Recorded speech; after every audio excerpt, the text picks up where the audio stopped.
In the headlines, Niger coup leader proposes 3-year transition to civilian rule. Troops of multinational joint task force record mass surrender of insurgents.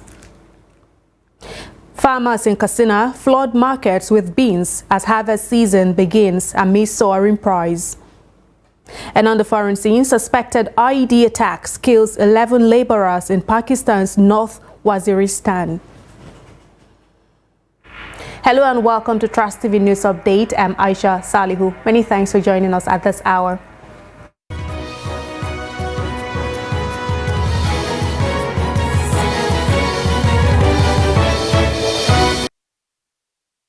We begin with a development in Niger as Niger's new military ruler, General Abdurrahman Chani, has proposed a transition of power that would not go beyond 3 years and has launched a national dialogue which has 30 days to formulate proposals to lay the foundations of a new constitutional life. General Chani, in an address on Saturday, explained that the ambition of the military junta was not to confiscate power. In the 12-minute televised speech, Chani announced the military ruler, however, warned that any attack on the country would not be a walk in the park, a day after ECOWAS declared its readiness for armed intervention to restore democratic order in Niger. The announcement came after an ECOWAS delegation arrived in Niamey earlier on Saturday for talks to try to defuse the political crisis in Niger. Meanwhile, the State Department announced on Saturday that the new U.S. ambassador to Niger, Kathleen Fitzgibbon, had arrived in Niamey. Fitzgibbon will, however, not formally present her credentials to the military government, which the U.S. does not recognize. Meanwhile, a delegation from the Economic Community of West African States, headed by former Nigerian head of state General Abdulsalami Abubakar, met with the ousted President Mohamed Bazoum and the coup leader General Abdurrahman Chani. General Abdulsalam, who spoke with journalists after the meeting, did not give details of the meetings. Oh yes, praise be God, our meeting has opened door for us to explore dialogue and resolve the problem. We have seen him and listened to his complaints and what they have done to him, which he explained to us, and we will explain same to our leaders. So you want me to tell you what he told us? It will not be fair to him and to our leaders. The moment I say anything, even before I reach the hotel, you people will broadcast it. The multinational joint task force combating insurgency in the Lake Chad region said it has continued to record mass surrender of insurgents. A statement on Saturday by the spokesman of the task force, Abubakar Abdullahi, said the development was due to the intensified kinetic and non-kinetic operations adopted by the task force. He said over a span of 2 days, from 14 to 15 August 2023, 4 key Boko Haram commanders, 13 main fighters, and a total of 45 family members laid down their arms and surrendered to the troops of Sector 3 MNJTF in Cross Kawa and Baga of Kukawa local government area. According to him, surrendered items include 7 AK-47 rifles, 1 FN rifle, nearly 440 rounds of assorted caliber ammunition, and other essential tools of insurgency. Abdullahi said last Tuesday 2 commanders, 4 fighters, and their 24 family members also surrendered. He said that the task force has sustained calls on the remnants of the insurgents to embrace peace and surrender before it's too late, adding that surrender provides the safest route towards peace and rehabilitation. Meanwhile, the Borno state government said the biometrics data capture of repentant Boko Haram insurgents has resumed after a hitch that led to protests by some of them in Maiduguri. The State Commissioner for Information and Internal Security, Usman Tar, said so far a total of 6,900 repentant insurgents were processed. Still in line with security matters, former President Muhammadu Buhari has expressed sadness over the death of several soldiers killed in an ambush and a subsequent helicopter crash in Niger State. The former president commiserated with President Bola Ahmed Tinubu, the armed forces, and the families of the deceased in a statement released on Saturday by his media aide, Garba Shehu. The former president said he was saddened by the death, but expressed confidence that with the discipline in the ranks, it was only a matter of time before they overcame the raging insecurity in the country.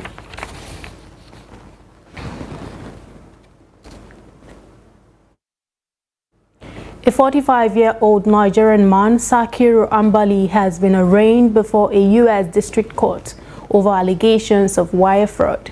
Ambali was arrested in Frankfurt, Germany, as he traveled to Canada from Nigeria, while another Nigerian, Fatiu Lawal, was arrested in Toronto, Canada, where he resides. Lawal and Ambali, who were both arrested in February 2023, were alleged to have used the stolen personal information of thousands of U.S. taxpayers and residents to file over 1,700 fraudulent claims for COVID-19 pandemic unemployment benefits. Lawal and Ambali are charged with conspiracy to commit wire fraud, 10 counts of wire fraud, and 6 counts of aggravated identity theft. Although the total claims sought are approximately $2.5 million, the accused persons allegedly obtained approximately $2.4 million, primarily from pandemic unemployment benefits. Lawal remains in Canada pending extradition, while Ambali made his first court appearance on Friday.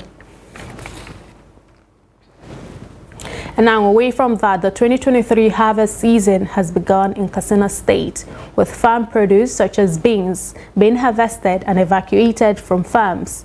The season is coming amidst soaring prices of farm produce in the markets.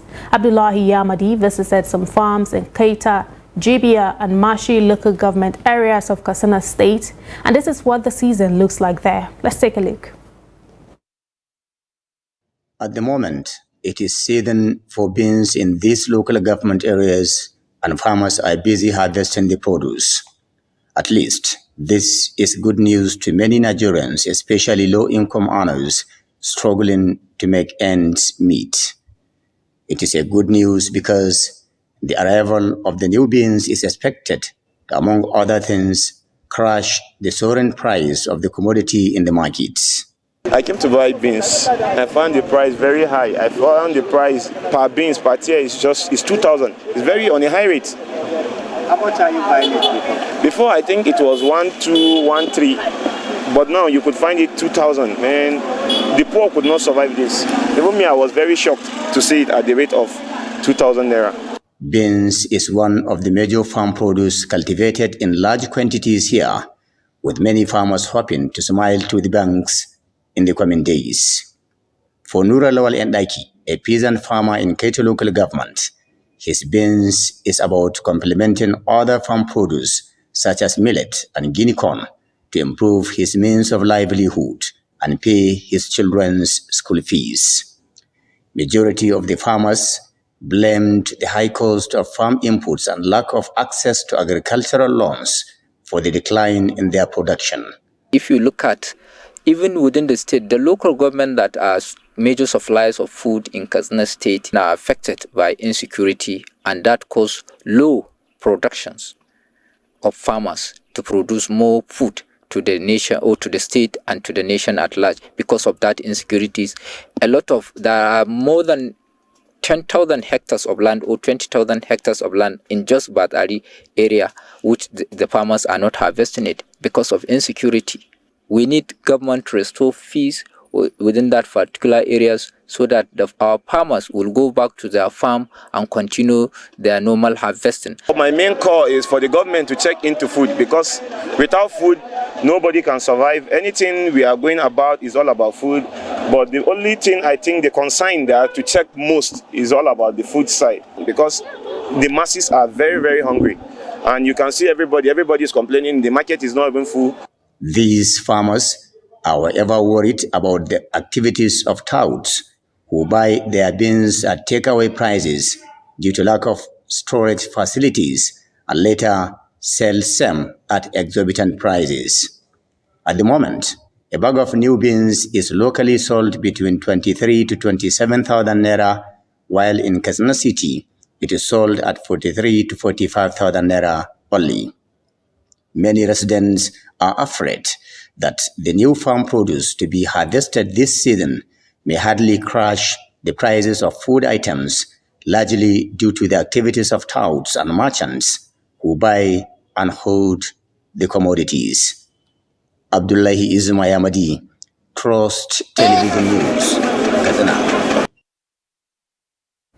Still in line with the effects of the fuel subsidy removal, as the federal and state governments negotiate palliative to cushion the tough times currently faced by Nigerians, Benue farmers are saying the best palliative for them is for government to tackle insecurity. According to Jimmy Azande, the Benue farmers, who are mostly smallholder status and rural dwellers, are saying that food or monetary palliative cannot satisfy their yearnings. The report.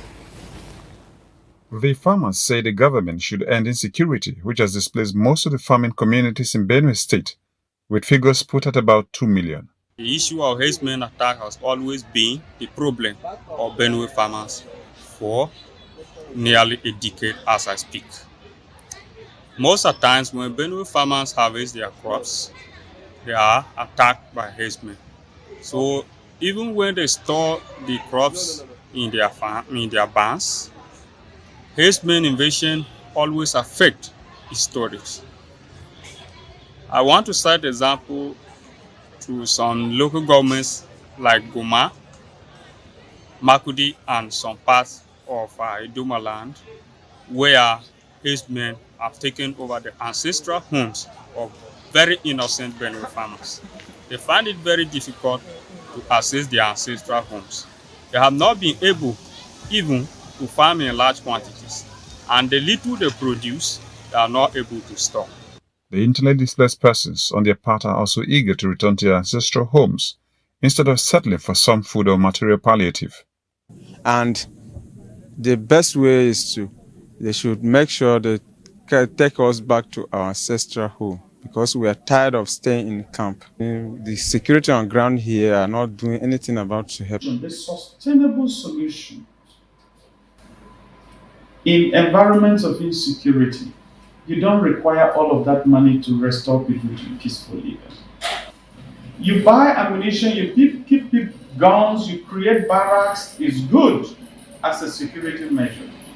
But the amount you need to enable farmers go back to their farms and return to the farming capacity before the attacks is less. With a new government and new security chiefs, there are hopes that the security challenges of Nigeria will be tackled to ensure the immediate rehabilitation of the farmers to their bases. Jimmy Azande, Trust TV News, Makurdi. Socio-Economic Rights and Accountability Project has urged President Bola Tinubu to instruct former governors serving as ministers in his administration to stop collecting life pensions, exotic cars, and other allowances from their states. A statement on Sunday signed by Serap Deputy Director Kolawole Oluwadare said the president would be acting in the public interest by giving the instruction in light of the current grave economic realities in the country. The civil society organization urged Tinubu to instruct the former governors to immediately return any pension and allowances that they may have collected since leaving office to the public treasury. If its recommendations were not adhered to within 7 days, Serap threatened that it would consider appropriate legal actions to compel government to comply with its request in the public interest. There are 8 former governors who are now ministers in the Tinubu administration, including Badaru Abubakar, Nyesom Wike, Adegboyega Oyetola, and David Umahi. Others are Simon Lalong, Atiku Bagudu, Bello Matawale, and Ibrahim Gaidam. Now, away from that, the National Drug Law Enforcement Agency has dismissed reports that it has engaged music star Afiz Adesina Fashola, popularly known as Naira Marley, as its ambassador. NDLEA spokesman Femi Babafemi, in a statement on Saturday, explained that the agency's dialogue with Naira Marley centered around using his skills and platforms to discourage millions of his followers and Nigerian youth from substance abuse. The artist had on Thursday led members of his team on a visit to the national headquarters of the agency in Abuja to express his preparedness to join the fight against drug abuse in the country. Babafemi said that the clarification had become necessary following continued misrepresentation of the purpose of the visit, especially on online platforms, particularly reports that suggested that the British-Nigerian singer was appointed as an NDLEA ambassador. He noted that the decision to dialogue with Naira Marley was because of his over 7 million followers, half of whom abused drugs in Nigeria. The agency, according to Babafemi, is hopeful that Naira Marley would, going forward, use his platform to share anti-substance abuse messages rather than promote and glamorize drug abuse. You're watching the news update. Coming up shortly, we'll take a look at the story of Gombe 19-year-old robot fabricator. Details of this story after the break. We'll be right back.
Welcome back. If you're just joining us, this is the news update on Trust TV. Here is a recap of some of our major stories.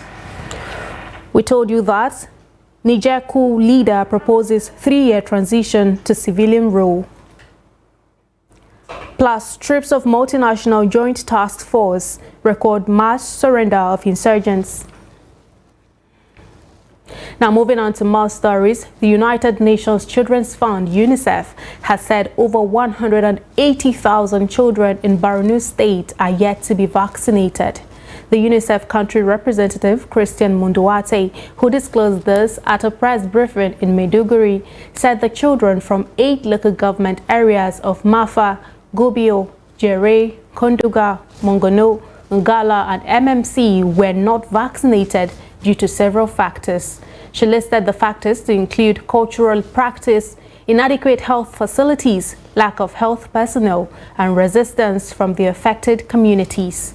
She stressed that lack of immunization led to resurgence of some vaccine-preventable diseases like diphtheria and measles, among others. She called on humanitarian workers and the government to help stem the spread of diseases among vulnerable children by ensuring children are vaccinated. So we want to join forces with the government, with the health department, to see how we can do a very strong outreach, door to door, so that these children can receive their vaccines. The reason why at times you hear that, for example, in Borno, but in other states, that children are getting sick of measles or diphtheria at 8 years, 10 years, which is highly dangerous. The reason is because these children were never vaccinated. So we have to make an effort. And in this regard, we really count on you, right? Because it is important that people, not only communities, religious leaders, traditional leaders, hear of the importance of these services and their availability. It is important that they hear this from the government, from UNICEF, from the NGOs, all the international community. A 19-year-old science student has invented a robot using recycled cartons and other plastic materials. The young Nigerian inventor Musa Sarki Umar said the robot is meant to support humans in their daily activities. Ibrahim Ismail has more. This robot was assembled with recycled cartons, plastic, and some electric wires. The wheels are designed with plastic materials, while the engine runs on solar and rechargeable batteries. So, if you are controlling the robot, so you may use the remote so that it can go where you want it to go. It can deliver a message so that there is a Bluetooth in the robot. When you connect it with your phone, it can deliver a message to where you send it to. And you can also lift some teeny items with the hand, with the control of the remote. The robot, which is still being developed, is expected to have other features such as legs and remote control, which the inventor believes can deliver messages to distant locations. It can do whatever a human being can do. Even right now, I already programmed the one that I'm going to do, whether if I got admission or not. I am trying to do the one that is bigger than this one, and it can work like a human being. The 19-year-old student who aspires to study robotics now seeks support from the Gombe State government to improve his productivity and achieve his dream. Now I am calling for government to help me or someone that has this talent to improve his knowledge for further education. Musa, who won multiple awards for his inventions, said Nigeria has talented youth like him who are ready to uplift the country's status at the global stage. But this can only be achieved with the required support from governments. Ibrahim Ismail, Trust TV News, Gombe. Such young talent emanating from Nigeria. Now away from Nigeria, at least 11 laborers have been killed in an attack in Pakistan's northwestern tribal region when an improvised explosive device exploded under their vehicle. The attack in North Waziristan's Shawal Valley, 300 kilometers, about 190 miles southwest of capital Islamabad, was confirmed by Pakistan's caretaker Prime Minister Anwar-ul-Haq Kakar in a post on X, the social media platform formerly known as Twitter. Security and police officials in the Khyber Pakhtunkhwa province said a suspected IED detonated, tearing through a truck carrying the workers to a construction project in Waziristan's district near the Afghan border. No group immediately claimed responsibility for the blast. Pakistan has seen a resurgence of attacks by armed groups since last year, when a ceasefire between the outlawed group Pakistan Taliban, known by the acronym TTP, and the government broke down. Other armed groups, including ISIL, ISIS, have also claimed responsibility for some attacks, including a large blast at a political rally in Khyber Pakhtunkhwa's Bajaur district held by a religious group last month that killed 63. And finally, in sports news, 18 warriors representing 11 African countries will converge on Lagos to compete in the second phase of the African Knockout Championship inspired by Kamaru Usman. Originally slated for Abuja, the championship will now be held in Lagos and will feature 9 fights. Amongst the competitors, Nigeria remains the most represented as Daniel Emeka returns following a captivating first-round finish in the first phase held in May. Other standout Nigerian fighters set to be part of the action include Emmanuel Bernard, Jane Osigwe, and Jibrin Inuwa Baba. Amongst the international stars will be Senegal's Gasmir Diate, Jean Dos from Benin Republic, and Togo's Koku Olympio.